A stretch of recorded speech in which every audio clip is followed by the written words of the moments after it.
Hi everyone. Welcome to your SEM 1 microeconomics syllabus. There are two, three things that you should know when you come to college, and we're going to start with books. But before that, let me introduce myself. My name is Pulki Mithun, as you can see also in the ticker below and otherwise. I have been teaching economics honors for the last 18 years. I'm an eco honors pass out myself. I've done economics honors from Delhi University back in the day. और उसके बाद मैंने MA eco भी किया हुआ है, MBA finance भी किया हुआ है. I teach Delhi University students amongst many other university students as well. So I've been doing this coaching for the last 18 years. Okay. My specializations are papers in SEM 1, SEM 3, SEM 5, SEM 7.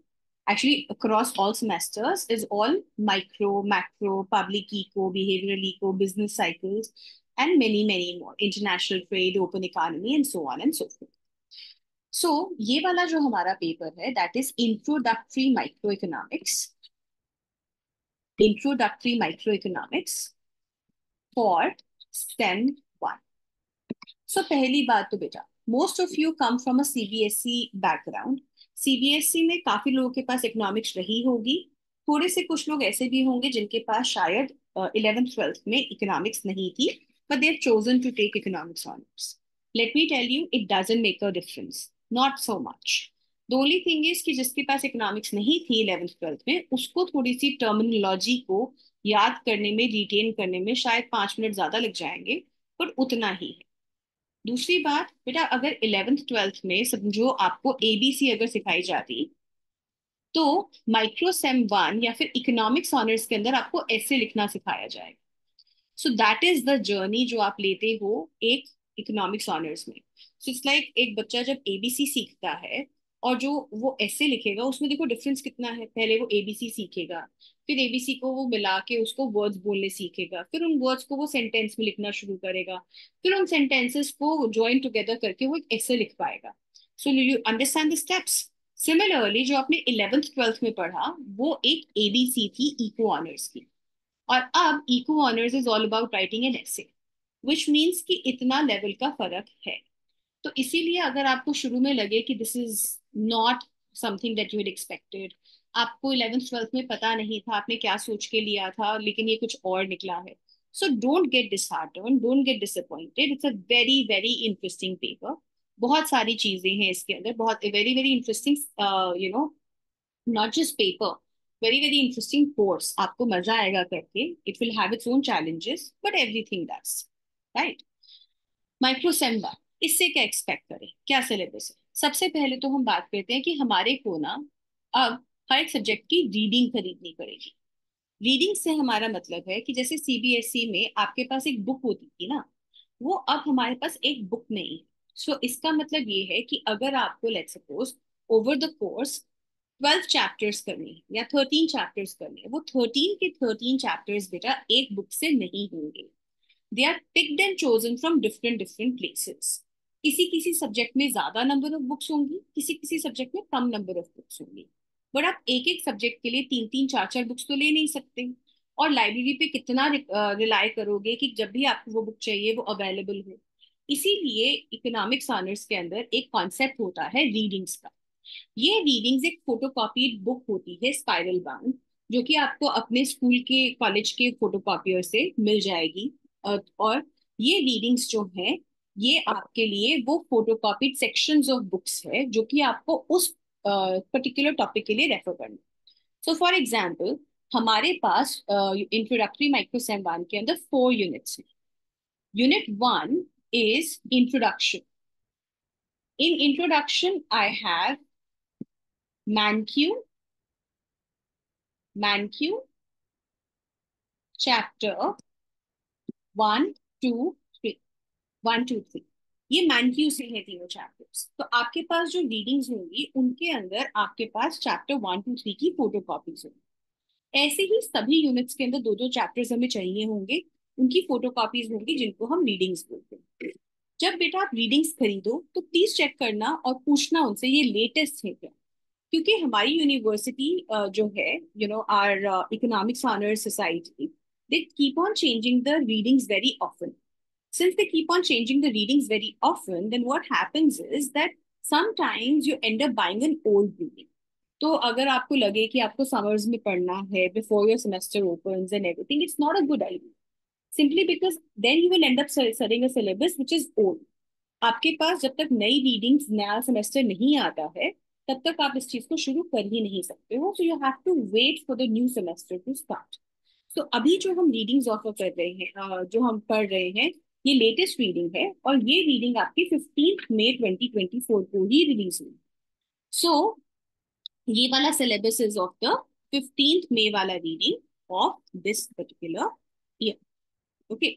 सो इसके अंदर हमारे पास unit 1 है, जिसके अंदर chapter 1 to 3 है. So we have unit 2 which is how markets function, which is chapter 4 to 9 of ManQ only. Unit 3 is your role of government, which is chapter 8, 10, and 11 from ManQ. So this is 4, 5, 6, 7, and 9. So except 8, क्योंकि 8 मेरा इधर आ गया ना, इसलिए. So essentially अभी तक हमारा है syllabus 1 to 11 chapter of Mankiw only. But in unit 4 you don't have ManQ anymore, or you don't have only ManQ anymore. You have chapter 21 from ManQ, chapter 21 from ManQ, but you also have another book which is called Dikshit A.K. Sheet, which is your Games of Strategy, 4th International Student Edition, which is by W. Norton and Company, जिसका हमने करना है chapter 1 और chapter 2 up to section 2.5. ठीक है. So you have one more book which is A.K. Sheet, which is from chapter 1 and chapter 2 up till section 2.5. ठीक है. 2.1 से लेकर 2.5. And this is your essentially complete reading. इसके अंदर आपका जो डिस्ट्रीब्यूशन ऑफ मार्क्स है, you get 15 marks from unit 1, 30 from unit 2, 25 from unit 3, and 20 from unit 4. So 30 plus 15, 45, 50, 60, 70, 80, 90, which is like total of 90. but इसलिए 10% मार्क्स जो है वो flexible है. वो जो उस साल पेपर सेट करेगा उसकी मर्जी है कि वो कहाँ पे ऐड करना चाहे. And of course, there is going to be some internal margin and rest external margin. Okay. So this is what your basic structure of Sem 1 microeconomics looks like, right? हम इसके अंदर, so economics जो है, what is economics? Like, what do we study in economics? Why is economics studied at all? See, economics जो है ना, it's a study of money. When we say anything is study of money, imagine उस money एक word में, जो money एक अपने आप में word है, वो कितना भारी होता है. उसके अंदर बहुत सारी चीजें आके बैठ जाती. Money also relates to income. Money also relates to wealth. Money also relates to assets. Money also relates to many other things in society. Money also means that price जो आप पे करते हो एक दूध खरीदने के लिए. Money also means वो price जो कि आप शायद एक लैंड खरीदने के लिए यूज करोगे. मनी ऑल्सो मीन वो मनी जो आपको हर महीने पे होता है. तो मनी जब हम बोल देते हैं ना एक वर्ड, तो money is a very broad term. इसीलिए अगर आप देखोगे तो अब ना इकोनॉमिक्स इज एवरीवेयर. मार्केटिंग में भी you have a marketing economics.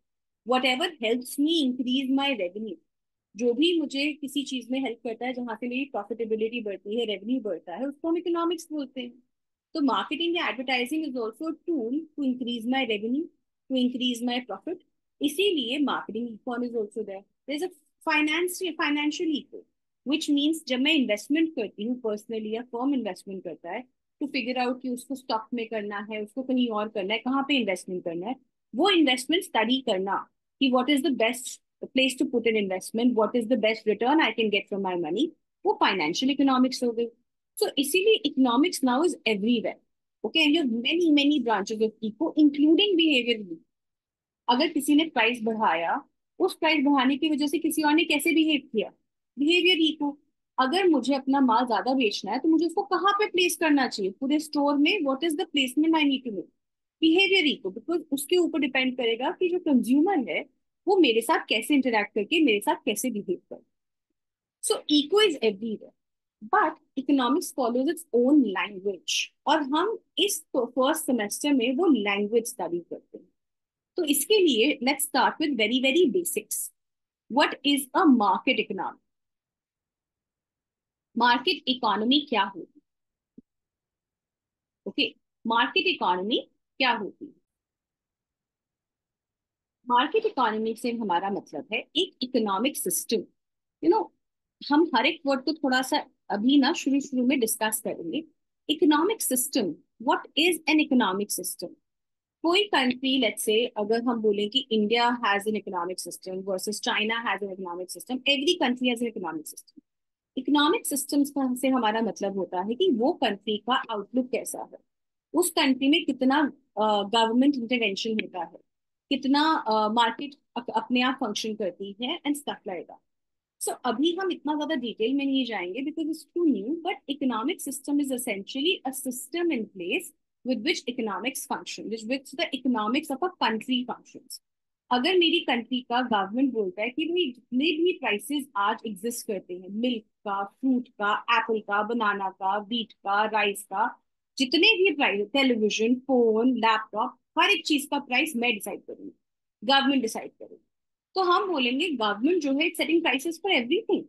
तो my economic system will be government induced, क्योंकि गवर्नमेंट जो है वो सब चीजों का प्राइस सेट कर रही है। कॉन्ट्ररी में मार्केट इकोनॉमी होती है जहां पे गवर्नमेंट इंटरवीन नहीं करती, जहां पे मार्केट अपने आप प्राइसेस सेट करती है। Market sets the prices itself. अब आपका सवाल होगा कि मैम मार्केट कौन है? Who is that market, who is that person who setting the prices? बेटा मार्केट जो होता है दैट इज जस्ट अ सूडोनिम, या फिर एक नाम होता है उस जगह का, उस स्पेस का, उस सिस्टम का, जहां पे बायर्स और सेलर्स आपस में इंटरैक्ट करते हैं। बायर्स और सेलर आपस में इंटरैक्ट करते हैं। एग्जाम्पल, सोचो कि आप स्कूल में थे, आपने स्कूल में अपना एक छोटा सा बिजनेस शुरू किया। आपने बोला कि मैं, you know you're a very good let's say baker, आपने बोला कि मैं हर रोज अपने घर से मफिन बना के लेके जाऊंगी और मैं उसको स्कूल में सेल करूंगी। ठीक है, आप क्या हो गए? सेलर। आपके पास बहुत सारे बच्चे आते गए मफिन लेने के लिए, वो क्या हो गए? बायर। अब आपको तो गवर्नमेंट ने आके नहीं बोला ना कि ये वाला प्राइस सेट करो, तो इसका मतलब गवर्नमेंट तो इंटरवीन कर नहीं रही। अब मार्केट हो गई मफिन्स की मार्केट जो आप सेल करो। बायर्स एंड सेलर्स इंटरैक्ट, मतलब आपने अपने अपना मफिन लेट्स से शुरू में बेचना शुरू किया, 50 रुपीज है मफिन। जब आपने 50 रुपीज एक मफिन बेचा, तो आपने देखा कि आपने घर से लेट्स से 10 मफिन बनाए, 10 के 10 सेल हो गए with very quickly, with in like may be 10 minutes. And you sitting and wondering कि यार मैंने 10 मफिन बनाए थे, 10 के 10 सेल हो गए, और मैंने 50 रुपीज का एक मफिन सेल किया, मैंने 500 रुपीज का सेल कर दिया। अब क्योंकि वो बहुत जल्दी सेल हो गए, तो इससे आपको लगा कि शायद मेरा जो प्राइस है वो बहुत कम है। तो इस इंटरैक्शन से, जो क्योंकि उन्हें खरीदा, जो आपने बेचा, इस इंटरैक्शन से आपको लगा शायद मुझे अपना प्राइस बढ़ाना चाहिए, but you don't know how much to increase. आपने 50 रुपीज का सीधा लेट्स से 200 रुपीज कर दिया नेक्स्ट डे। आपने देखा 10 मफिन आप लेके गए थे, 10 में से 4 ही सेल हुए, हाइपोथेटिकल। यानी यू थिंकिंग नहीं, 200 रुपीज में भी टू मच, हाँ, क्योंकि इस पे तो मैं सारे मफिन नहीं बेच पा रही। तो आप अपना प्राइस कैसे सेट कर रहे हो? उस इंटरैक्शन के बेसिस पे। इसी तरह से आप प्राइस इंक्रीज डिक्रीज करते करते करते करते एक प्राइस पे पहुंच जाओगे जिसपे आपको लगेगा कि हाँ, ये प्राइस जो है ना मेरे गुड का, ये प्राइस ठीक है, क्योंकि इस प्राइस पे I am able to sell whatever I bring, और you are happy with the way you sell. So इस इंटरैक्शन से जब आपने प्राइस सेट किया, तो इसको हमने बोला मार्केट इकोनॉमी, क्योंकि किसी तीसरे ने आके इंटरवीन नहीं करा कि आपको नहीं बताया फिर आप प्राइस सेट करना। आप सेलर और बायर की इंटरैक्शन से हम समझते हैं कि यहाँ पे क्या प्राइस सेट होगा। Okay, the second concept that we are going to talk about is property rights. You see, property rights is the basics of economics. Property rights अगर हमारी इकोनॉमी में वेल डिफाइंड नहीं होते, तो हमारी इकोनॉमी वैसे ही function नहीं कर सकती। प्रॉपर्टी राइट का क्या मतलब है? जब आप कोई भी चीज खरीदते हो, even if let's say it's a chocolate, you go to the market and buy a chocolate, आपने एक बाइट ली, आपको नहीं पसंद आई, you throw it. Can somebody come and ask you, listen, why did you throw it? Do you have a liability to answer that question? No. Property right means that when I have bought something, I have absolute right over it. I consume it, I donate it, I throw it, I do whatever with it. It's my right. मेरी मर्जी है। हम morality नहीं study कर रहे हैं, This is something which is a common misconception amongst a lot of students. वो बोलेंगे मैम लेकिन खाना फेंकना तो नहीं चाहिए ना, so I am liable to answer. No, that's because we are raised that it doesn't mean क्या करना चाहती हूँ, which means I have absolute property right over it and I will not get into morality. If you face food, it can be an ethical problem, it can be a moral problem, but it is not an economic problem. Economic problem simply is when you buy something, you have an absolute right over it. You can do whatever you want to with it. You can donate it, you can eat it, you can destroy it, you can throw it, you can do whatever you want. Property right. Okay. आपका property right उन चीजों पे है जो आप own करते हो. आप पब्लिक पार्क जाते हो, कंज्यूम करते हो पार्क को, मतलब वहां पे बैठते हो, वहां की एयर कंज्यूम करते हो, वहां के अगर वो सुंदर है पार्क तो आप उसकी ब्यूटी इंजॉय करते हो, वो नहीं है आप उसको क्रिटिसाइज करते हो, लेकिन आपका हक नहीं है उस पार्क के ऊपर. It doesn't belong to you, it belongs to the government, it belongs to the MCD whatever, but not to you. तो आपका उसके ऊपर कोई प्रॉपर्टी राइट नहीं है. अगर उसको आप गंदा करोगे, वहां पे आप कचरा फेंकोगे, तो आपको आके फाइन किया जा सकता है. आप अपने घर में बोलो कि भी मुझे तो डस्टबिन नहीं यूज करना, I am gonna throw papers on the floor. Can somebody come and fine you for that? No, it's your property right, it's your property, do whatever you want with it. That is what we mean property rights. So when we pay for something, अगर आप किसी transaction को observe करो, ये आप हो और ये सेलर. आप सेलर की दुकान पे गए, आपने उसको मनी दिया, उसने आपको बदले में चॉकलेट दी, क्योंकि आप चॉकलेट ही खरीदने गए थे. तो इस चॉकलेट के ऊपर आपका प्रॉपर्टी राइट एस्टैब्लिश हो गया. कैसे एस्टैब्लिश हो गया? क्योंकि आपने वो पैसे दे के वो चॉकलेट खरीदी, तो now you have a property right over. So which is why property right is very important. अगर मेरा प्रॉपर्टी राइट नहीं होगा, मैंने उसको पैसे दिए, उसने मुझे चॉकलेट दी, 5 लोग और आगे जी लेने, और मैं कुछ कह भी नहीं सकती क्योंकि मैं तो प्रॉपर्टी राइट ही नहीं है चीज के ऊपर. अब आप फ्रेंडशिप्स में क्या करो, अगेन हम एथिकल एंड मॉरल बैकग्राउंड में नहीं जा रहे, बट है तो आपका हक ना, क्योंकि आपने पैसे दिए. अगर ये प्रॉपर्टी राइट ही नहीं होगा तो है ही नहीं. आपने पैसे दिए, चीज खरीदी, चीज खरीद के आप यूज ही नहीं कर सकते क्योंकि कोई और ले गया, किसी ने छीन लिया. Theft is also not crime, क्योंकि आपका तो प्रॉपर्टी राइट ही नहीं था, कोई भी ले सकता है आपसे. तो अगर वो चीज नहीं होगी तो कोई बाय सेल क्यों करेगा? So property right is very very important. और प्रॉपर्टी राइट के ही कॉन्टेक्स्ट में सोचो कि मार्केट फेलियर क्या हो. मार्केट फेलियर तब होता है जब मार्केट जो है वो मुझे इनफ या अच्छे से सिग्नल नहीं दे पाती कि मेरा एक्चुअली प्राइस क्या होना चाहिए. मैंने यहाँ पे प्राइस की बात करी थी ना, मार्केट इकोनॉमी में. अगर मार्केट में मेरा प्राइस जो है वो बायर एंड सेलर की इंटरेक्शन से नहीं सेट हो पाता, तो उसको हम मार्केट फेलियर बोलते हैं. एग्जाम्पल लेते हैं तो उसको और समझेंगे. आपने बहुत पैसे लगा के अपना गार्डन जो है वो अच्छे से बनाया, and it's a beautiful garden, उसमें लैंडस्केपिंग करी है, फ्लावर्स है, सब कुछ है. आपके पड़ोस में जो घर है उसकी फर्स्ट फ्लोर से वो गार्डन दिखता है, and that person comes in the balcony every day to see your garden because it's so beautiful. So that is market failure. How? क्योंकि किसी एक पर्सन, समवन इज बेनिफिटिंग,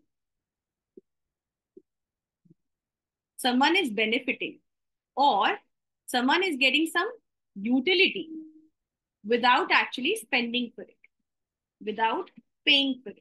अगर मैंने पे नहीं किया तो भी मुझे बेनिफिट मिल रहा है, उसको हम मार्केट फेलियर बोलते हैं. या ऑपोजिट भी हो सकता है, किसी और ने कुछ किया आपके ऊपर, पिनलाइजेशन. पोल्यूशन, भाई आपने तो नहीं क्रिएट किया ना, लेकिन अगर पोल्यूशन है मार्केट में, या मार्केट में पोल्यूशन है इकोनॉमी में, तो आपको भी तो नेगेटिव इम्पैक्ट आएगा ही आएगा ना. So market failure is when I get some benefit or I have to bear some cost for someone else doing something. मेरा उसमें कोई रोल ही नहीं था, मैंने नहीं पोल्यूशन क्रिएट किया, मैंने नहीं गार्डन बनाया, लेकिन अगर मुझे बेनिफिट या नुकसान हो रहा है किसी और के कुछ करने से, उसको हम मार्केट फेलियर कहते हैं. मार्केट फेलियर तब होता है, काफी चीजों से होता है, बट तब भी होता है जब हमारे पास एक्सटर्नैलिटी होती. एक्सटर्नैलिटी मतलब किसी और ने कुछ किया और कॉस्ट या बेनिफिट मेरे पास आया. किसी और ने पोल्यूशन किया तो ऑटोमेटिकली मेरे को कॉस्ट बेयर करनी पड़ी, मेरे पास नेगेटिव एक्सटर्नैलिटी आई, जिसकी वजह से मार्केट फेलियर हुआ. somebody is smoking right next to me, what is happening? I am bearing a negative externality, जिसकी वजह से market failure. So externality is when someone is benefiting or getting a utility without paying, benefiting or bearing a cost without actually doing anything, and externality जो होती है that causes market failure. इन चीजों में से आपके पास डायरेक्ट क्वेश्चंस नहीं आते, ये सिर्फ आपके समझने के लिए। So when you going to make notes, actually I talk about it in a bit, let me finish this. And the last one बेटा that I want to talk about here is market power. Market power वो degree होती है जिससे आप अपना price set कर सकते हो। वो डिग्री होती है जिसपे जिससे आप बोल सकते हो कि भाई मुझे तो ये प्राइस चाहिए। You know that being able to command a price, जितना आपके पास ज्यादा प्राइस कंट्रोल होता है उसको हम बोलते हैं उतना ही market power. So market power is a measure जिसे हम मेजर करते हैं कि आपके पास कितना प्राइस को कंट्रोल करने का पावर है। Okay, so if I increase the price, decrease the price, that's my price my way, I have a market power. Again let's take an example. आपने मफिन्स बेचने शुरू किए। आपने बोला मैं तो 100 रुपए चार्ज करूंगी because 100 rupees seems like the correct rate, और उसपे मैं अपने 10 मफिन्स बेच भी पा रही हूँ। और ऐसा भी नहीं है कि कोई बहुत सारे लोग मेरे पास मांगने आते हैं और मुझे उनको मना करना पड़ता है, तो you are happy with charging 100 rupees. आपको देखा देखी 5 लोग और अगले दिन आ जाते हैं मफिन सेल करने के लिए, लेकिन आपने 100 रुपीज का बेचा, वो बेच रहे हैं मार्केट में 70 रुपीज। तो क्या होगा? अब आप 100 का नहीं बेच पा रहे क्योंकि people are going to them to buy, तो you will also have to reduce your price to a 70। तो जब आप अकेले थे तब आपके पास मार्केट पावर थी, अब आप अकेले नहीं हो तो आपके पास मार्केट पावर कम हो गई है।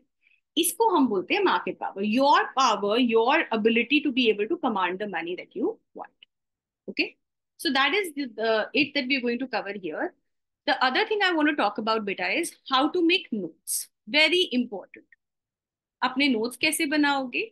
अपने नोट्स आप बेटा, जो हमारे नोट्स हैं, चैप्टर के नोट्स आपके पास हैं, उनके अंदर आप या तो एनोटेट करके उसको सेव कर लो, ताकि जब भी आपको नोट्स पढ़ने, आपने वो वाली फाइल खोली, यू आर सॉर्टेड, राइट? या फिर उसका प्रिंट आउट लेके उस पर एनोटेट कर लो। And if you are really industrious and you have a lot of time and you can manage it, make your own notes. Okay, number two, with our notes you don't have to really buy the readings are just so you can, or if you want to you can read, क्योंकि बहुत सारे ना छोटी छोटी चीजें होती है readings में, like real world focus and stuff like that, which may be nice for you to read if you want to get some extra knowledge. But if your objective is just for the papers, then you don't need, mind you don't need the readings. It's good to have, but you don't require them. Whatever notes and whatever you learn in the videos is just enough. With that, we stop here right now, and I will see you in the next class. Thank you.